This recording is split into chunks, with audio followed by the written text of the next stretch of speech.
അപ്പോൾ ഈ രണ്ട് സംവിധാനങ്ങളിലും മികച്ചത് ഏതാണെന്ന് ചോദിക്കാൻ വെച്ചാൽ എൻ്റെ ഒരു അഭിപ്രായത്തിൽ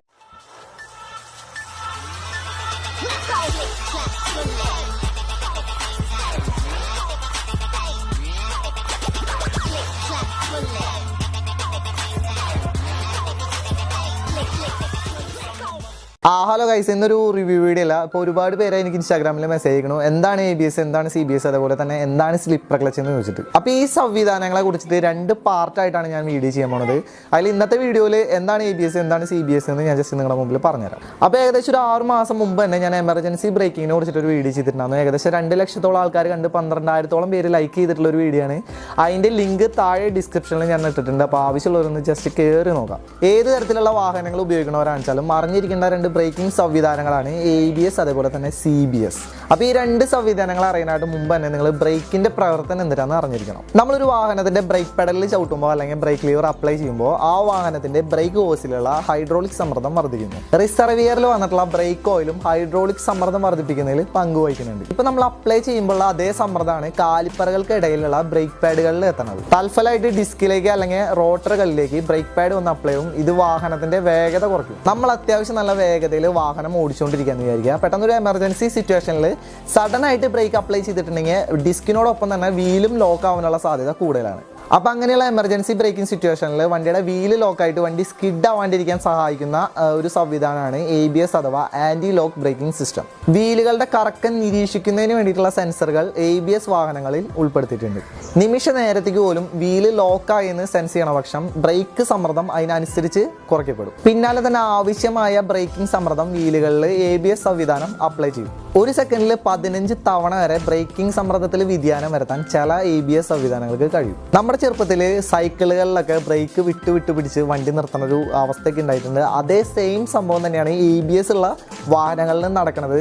ഇപ്പോൾ നമ്മൾ ബ്രേക്ക് പിടിച്ചിട്ട് വീല് ലോക്ക് ആവുന്ന ഒരു അവസ്ഥ വന്നിട്ടുണ്ടെങ്കിൽ ഓട്ടോമാറ്റിക്കലി ബ്രേക്ക് റിലീസ് ആവും. അതേപോലെ തന്നെ ബ്രേക്ക് അപ്ലൈ ആവും. അതായത് വിട്ട് പിടിച്ചിട്ട് വണ്ടി സ്ലോ ആവും. ഇനി ടയറുകൾക്ക് ഗ്രിപ്പ് നഷ്ടപ്പെടുന്ന ഒരു സ്ഥിതി വിശേഷണത്തിനെയാണ് ശരിക്കും സ്കിഡിങ് എന്ന് പറയുന്നത്. ഇത് വാഹനത്തിന്റെ നിയന്ത്രണം നഷ്ടപ്പെടുത്തും. ഒരു എമർജൻസി ബ്രേക്കിംഗ് സിറ്റുവേഷനിൽ നമ്മൾ സഡൻ ആയിട്ട് ബ്രേക്ക് അപ്ലൈ ചെയ്തിട്ടുണ്ടെങ്കിൽ വാഹനത്തിന്റെ നിയന്ത്രണം നഷ്ടപ്പെട്ട് വണ്ടി മുമ്പോട്ട് തന്നെ പോകും. അപ്പോൾ ഇങ്ങനെ വണ്ടി സ്കിഡായിട്ട് അപകടത്തിൽ പെടാണ്ടിരിക്കാൻ വേണ്ടിയിട്ട് ABS സുരക്ഷ എല്ലാ വാഹനങ്ങളിലും ശരിക്കും ആവശ്യം തന്നെയാണ്. ഇനിയിപ്പോൾ ABSന്റെ ചരിത്രം എടുത്ത് നോക്കാൻ വെച്ചാൽ 1920-ൽ ഫ്രഞ്ച് വിമാന നിർമ്മാതാക്കളായ ഗബ്രിയൽ വോയിസിനാണ് ആദ്യമായി ABSന് രൂപം നൽകുന്നത്. വിമാനങ്ങളിലാണ് ആദ്യ കാലഘട്ടങ്ങളിൽ ABS എന്ന് പറഞ്ഞിട്ടുള്ള ഒരു സംവിധാനം ഉപയോഗിച്ചിരുന്നത്. പിന്നീട് വ്യോമയാന വിപണിയിൽ ആന്റി സ്കിഡ് സംവിധാനം ഏറെ പ്രചാരം നേടി. 1971 കൂടിയിട്ടാണ് ഇലക്ട്രോണിക് സംവിധാനത്തോട് കൂടിയിട്ടുള്ള ABS കാറുകൾ ശരിക്കും നിരത്തിലിറങ്ങുന്നത്. മിക്ക രാജ്യങ്ങളിലും പണ്ട് മുതലേ ABS നിർബന്ധമാക്കിയിട്ടുണ്ടെങ്കിലും 2019 കൂടിയിട്ടാണ് മെയിനായിട്ട് ഇന്ത്യയിൽ ABS നിർബന്ധമാക്കുന്നത്. പൂർണ്ണമായും ഇലക്ട്രോണിക് ഡിവൈസുകളുടെ സഹായത്തോടെയാണ് ABS പ്രവർത്തിക്കുന്നത്. ഇതിന്റെ തലച്ചോറ് എന്ന് പറയുന്നത് ECU ആണ്. അതായത് ABSന്റെ പ്രവർത്തനം ചുരുക്കി പറഞ്ഞിട്ടുണ്ടെങ്കിൽ നമ്മളൊരു 100 സ്പീഡിൽ വണ്ടി ഓടിക്കുന്ന സമയത്ത് സഡൻ ആയിട്ട്, അതായത് ഒരു എമർജൻസി സിറ്റുവേഷനിൽ ബ്രേക്ക് അപ്ലൈ ചെയ്തിട്ടുണ്ടെങ്കിൽ റോഡും വാഹനമായിട്ടുള്ള ബന്ധം ഈ ഒരു സംവിധാനം മൂലം നഷ്ടപ്പെടില്ല. ബ്രേക്ക് നമ്മൾ സഡനായിട്ട് അപ്ലൈ ചെയ്തിട്ടുണ്ടെങ്കിൽ വണ്ടി സ്കിഡ് ആവുന്ന ഒരു സാഹചര്യം ഈ ഒരു സംവിധാനം മൂലം ഒഴിവാക്കി കിട്ടും. ഇനി നമുക്ക് CBS അഥവാ കമ്പൈൻഡ് ബ്രേക്കിംഗ് സിസ്റ്റം എന്തിനാണെന്ന് ജസ്റ്റ് നോക്കാം. ഈ ഒരു സംവിധാനത്തിന് ശരിക്കും യാതൊരുവിധ ഇലക്ട്രോണിക് ഡിവൈസുകളുടെ ആവശ്യമില്ല. അതുകൊണ്ട് തന്നെ ചെലവും ഭയങ്കര കുറവാണ്. ഇതിൽ കോംബി ബ്രേക്കിംഗ് സിസ്റ്റം ആദ്യമായിട്ട് അവതരിപ്പിച്ചത് ഹോണ്ടയാണ്, അതായത് 2009-ൽ.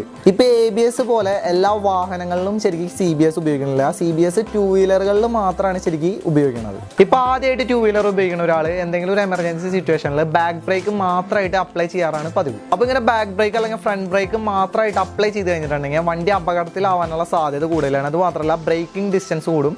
നമ്മൾ വിചാരിച്ച സ്ഥലത്ത് തന്നെ വണ്ടി ബ്രേക്ക് ചെയ്ത് നമുക്ക് കൺട്രോൾ ചെയ്ത് നിർത്താൻ പറ്റിയെന്ന് വരില്ല. ഇനിയിപ്പോൾ CBS ഉള്ള വാഹനങ്ങളിൽ നടക്കുന്ന പ്രവർത്തനം എന്ന് വെച്ചാൽ നമ്മൾ ബ്രേക്ക് അപ്ലൈ ചെയ്തിട്ടുണ്ടെങ്കിൽ 75% ബാക്ക് ബ്രേക്കും അതോടുകൂടെ തന്നെ ഒരു 25% വരെ ഫ്രണ്ട് ബ്രേക്കും ഓട്ടോമാറ്റിക്കലി അപ്ലൈ ആവും. അപ്പോൾ നമ്മൾ അങ്ങനെ ബ്രേക്ക് അപ്ലൈ ചെയ്തിട്ടുണ്ടെങ്കിൽ ബ്രേക്കിംഗ് ഡിസ്റ്റൻസ് കുറയും. വണ്ടി നമ്മൾ വിചാരിച്ചതിനായിട്ട് മുമ്പ് തന്നെ നമുക്ക് കൺട്രോൾ ചെയ്ത് നിർത്താൻ സാധിക്കും. ഇപ്പോൾ സഡൻ ആയിട്ട് ഒരു എമർജൻസി സിറ്റുവേഷനിൽ ഫ്രണ്ട് ബ്രേക്ക്, നമുക്ക് ഏതൊരു വണ്ടിക്കും ഫ്രണ്ട് ബ്രേക്ക് ആണ് ശരിക്കും മെയിൻ ആയിട്ട് വരുന്നത്. ബാക്ക് ബ്രേക്ക് സപ്പോർട്ടിന് വേണ്ടിയിട്ടാണ്.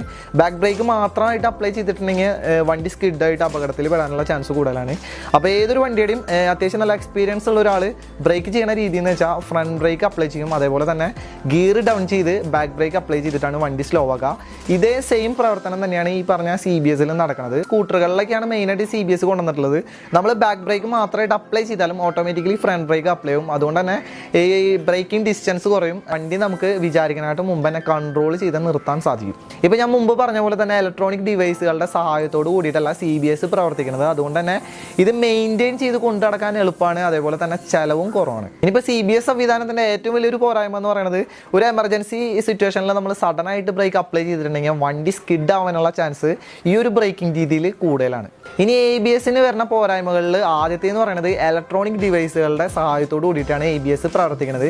എങ്ങാനും വല്ല കംപ്ലൈൻ്റ് ഒക്കെ വന്നിട്ടുണ്ടെങ്കിൽ നല്ലൊരു എമൗണ്ട് തന്നെ ചിലപ്പോൾ ഇതിനുവേണ്ടി നമ്മൾ ചിലവാക്കേണ്ടി വരും. പിന്നെ വരുന്ന വേറൊരു പോരായ്മ എന്ന് പറയുന്നത് ഇപ്പോൾ ഒരു ചരൽ നിറഞ്ഞ റോട്ടിൽ കൂടെ നമ്മൾ വണ്ടി ഓടിച്ചുകൊണ്ടിരിക്കുക, അതായത് ഒരു ഓഫ് റോഡ് വഴി നമ്മൾ പോയിക്കൊണ്ടിരിക്കുക എന്ന് വിചാരിക്കുക.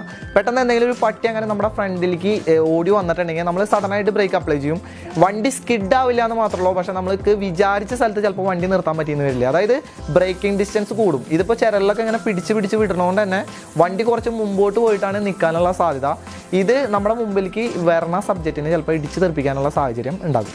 അപ്പോൾ ഈ രണ്ട് സംവിധാനങ്ങളിലും മികച്ചത് ഏതാണെന്ന് ചോദിക്കാൻ വെച്ചാൽ എൻ്റെ ഒരു അഭിപ്രായത്തിൽ ഇത്തിരി ചിലവ് കൂടിയതാണെന്ന് വെച്ചാലും ABS തന്നെയാണ് മികച്ചത്.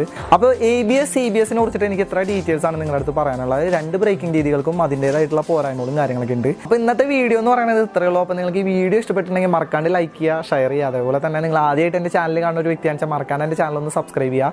ഇതേപോലെ ബൈക്ക് സംബന്ധിച്ച് നിങ്ങൾക്ക് ഉപകാരപ്പെടുന്ന കാര്യങ്ങൾ മാത്രമാണ് ഈ ഒരു ചാനലിൽ വീഡിയോ ആയിട്ട് ചെയ്യുന്നത്. ഇതേപോലെ ബൈക്ക് സംബന്ധിച്ച് എന്തെങ്കിലും ഡൗട്ടും കാര്യങ്ങളും ഉണ്ടെങ്കിൽ തന്നെ എനിക്ക് ഇൻസ്റ്റാഗ്രാമിൽ മെസ്സേജ് ചെയ്യുക. എൻ്റെ ഇൻസ്റ്റാഗ്രാം ID അരുൺസുമുക്കി ARUNSMOKI. അപ്പോൾ എന്തായാലും മറക്കാണ്ട് എൻ്റെ ചാനൽ സബ്സ്ക്രൈബ് ചെയ്യാം. നമുക്ക് എന്തായാലും അടുത്തൊരു വീഡിയോയിൽ കാണാം. ശരി.